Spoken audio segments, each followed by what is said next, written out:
Hello people, welcome back to Dutch Modeling. Today with a some sort of a tutorial. Gonna try it again. Don't know if my last one was any success about the mod, but well, we'll see. Again, after I posted some pictures of my camera with the Pencil 4, Yak Pencil 4, I got a lot of questions on how I do my mud and how I do my rust.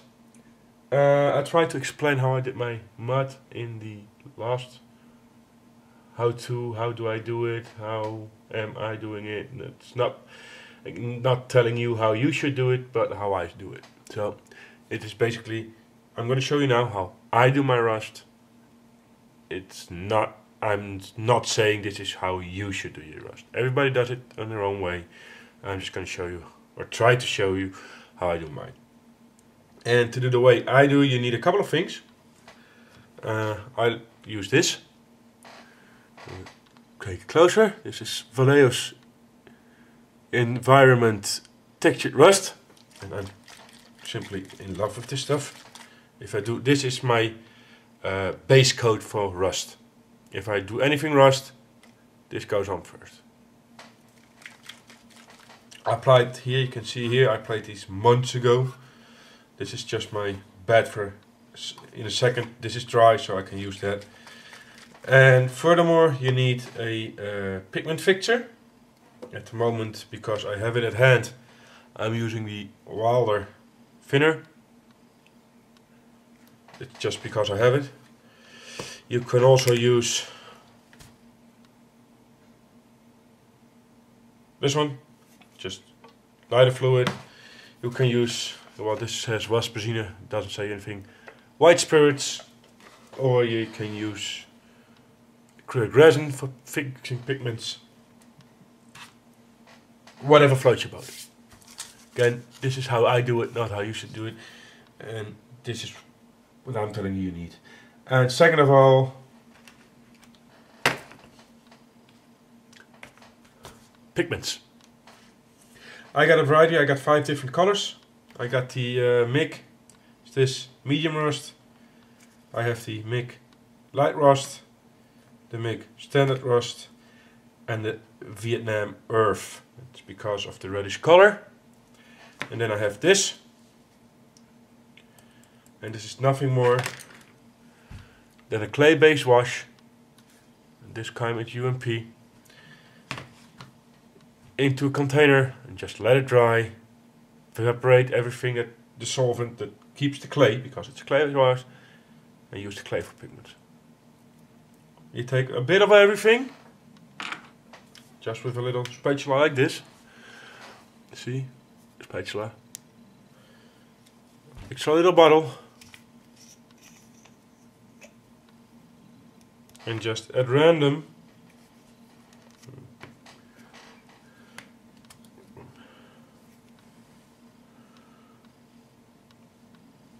put something in. I'm not even counting.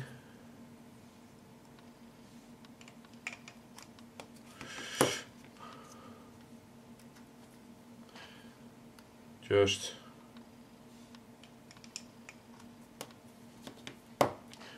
it's basically, and this is, it's nothing more than a pre-made mix.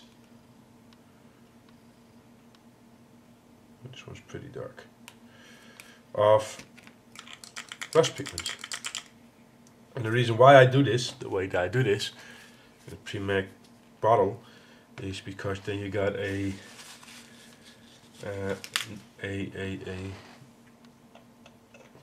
variety of colors with every brush stroke you take. And just mix them up very good.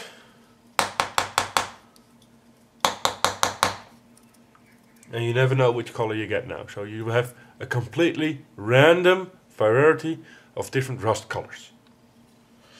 And then all you do is shake this one up as well.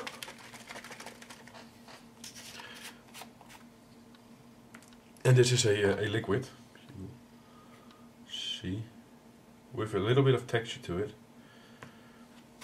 Take your exhaust and just apply it.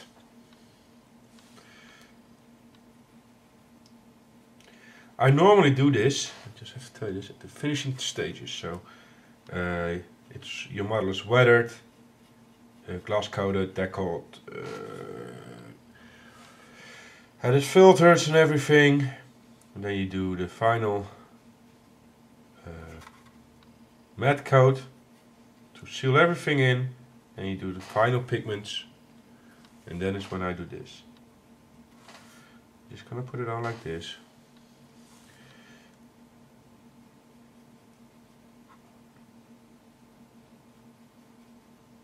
And you let it dry. Like I said, I've done this months ago, so I can continue. It almost seems like I did some preparation, just pure accidentally.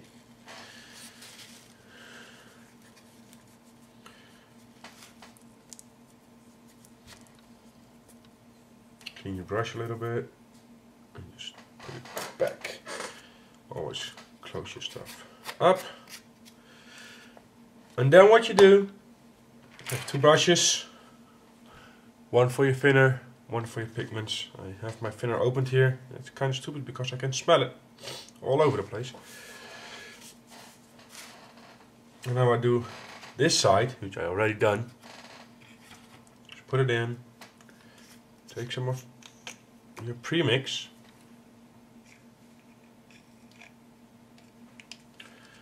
and just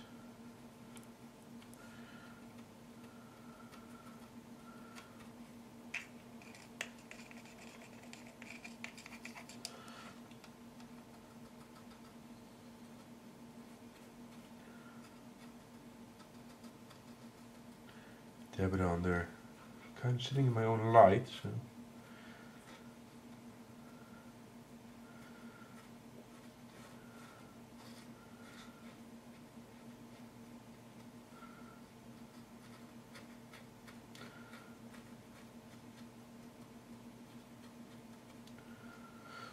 And then you take your different brush, dip it in your thinner or fixer, and just let the fixer do its job.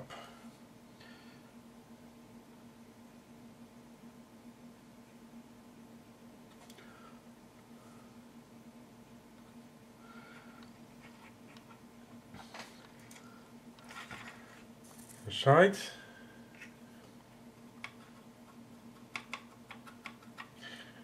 Same story. Oh, it's a little bit too much.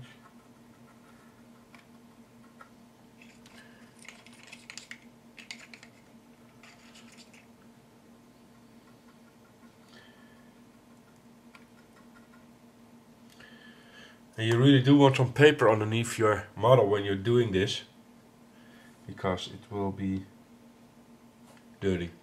Working with pigments is not a clean job. And with the thinner, just let the capillary action pull it in.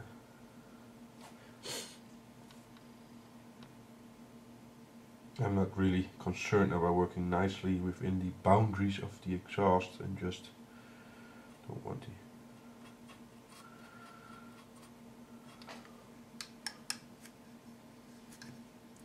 I'm also not very worried about my finish staying clean.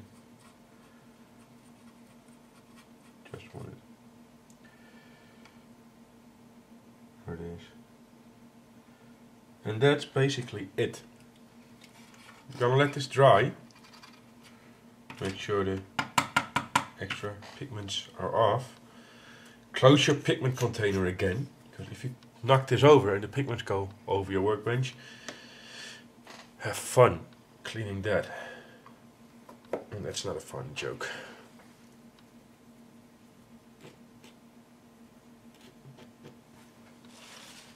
Cleaning your brushes again, it's all part of the job, of course.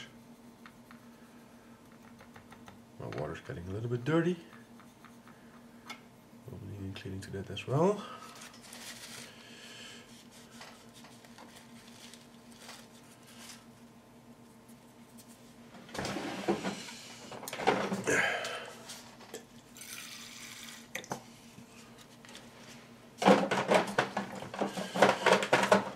Always handy to having a bottle of water next to your bench. don't have a sink or something built into it, which I don't think a lot of people will. So, clean the brushes. And that's basically it. Now you're gonna wait to dry, cleaning up the mess in the meanwhile. Keep this, and just make sure I'm not gonna tip anything over, because that will be shitty. And well,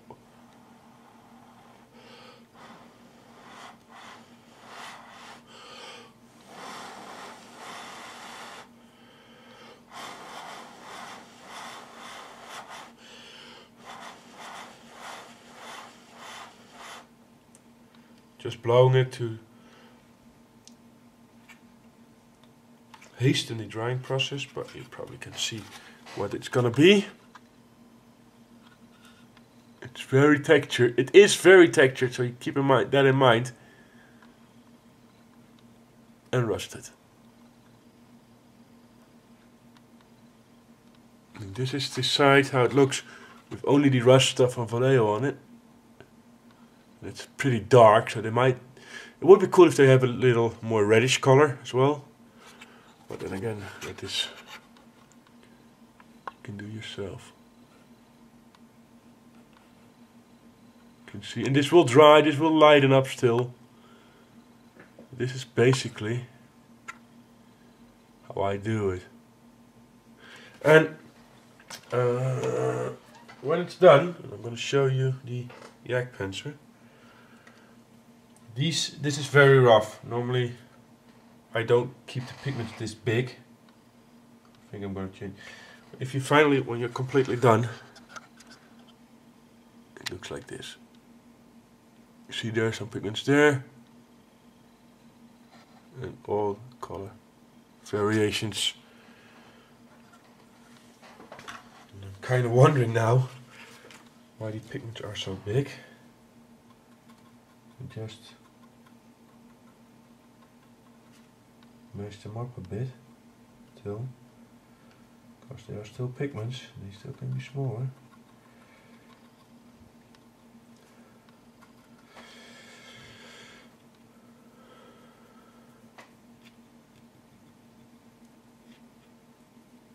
This kind of went this went sideways quickly.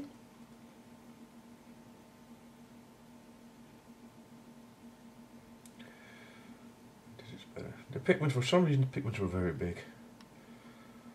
I don't think I mashed them good enough.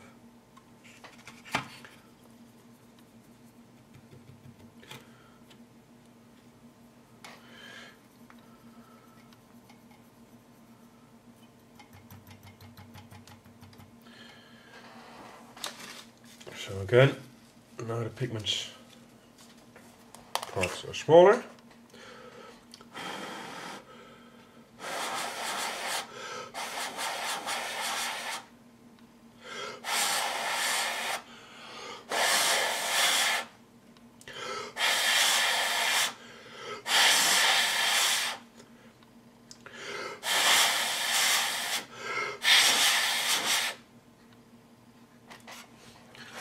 And that's the good thing with a thinner, it dries very fast. You can see, I don't think the lighting is very good though. There's a lot of color variation and pigment size and everything. At least there's for me. I don't know if the camera picks it up. And if you want, you can still add a little bit of the clay wash itself. I think this one is too light. Or you go for the rust effect to add. So you can still add a lot of it, but these are the simple steps I use to make my rust. Like I said, I'm not completely happy myself at this point, because I don't think the camera picks up the differences in color.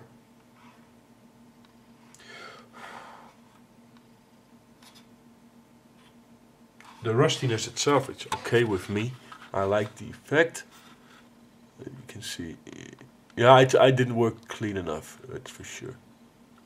You can see there color differences. Hopefully the camera picks it up too. Otherwise we'll do this. And the roughness of the metal when it's rusted. This way, actually, when it looks like this, it has been rusting for a couple of years.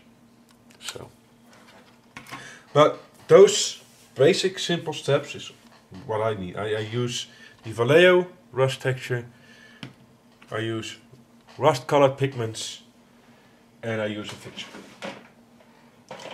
So there's no higher mumbo jumbo very difficult technique that goes in for it's no.